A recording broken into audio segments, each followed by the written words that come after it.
Hi friends, நீங்களும் இந்த மாதிரி உட்டன் சாப்பிங் போர்டும் பிளாஸ்டிக் சாப்பிங் போர்டும் யூஸ் பண்ணிகிட்ருக்கீங்களா? இனிமேல் இது யூஸ் பண்ணாதீங்க, தூக்கி போட்டுருங்க. எனக்கும் இந்த விஷயம் தெரியறதுக்கு முன்னாடி நானும் இதை தான் யூஸ் பண்ணிட்டு இருந்தேன்.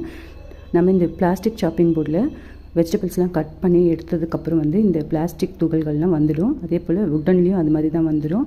அதனால் இதெல்லாம் நமக்கு யூஸ் பண்ணிட்டு இருந்தோன்னா நம்ம ஹெல்த்துக்கு சம் ப்ராப்ளம்ஸ் வரும். அதனால் அதெல்லாம் தூக்கி போட்டுருங்க. இந்த ஸ்டீல் சாப்பிங் போர்டு யூஸ் பண்ணுறதுனால நமக்கு எந்த ப்ராப்ளமும் இல்லை.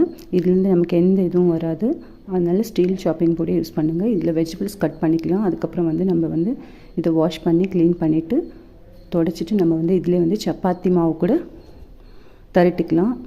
எல்லாமே இதிலே செஞ்சுக்கலாம். இதை நம்ம யூஸ் பண்ணுறதும் ரொம்ப ஈஸி தான். நல்லா வாஷ் பண்ணி வச்சுட்டு இதில் ஃபங்கஸ் எதுவுமே வராது. நல்லா க்ளீன் பண்ணி நீட்டாக வச்சுக்கலாம்.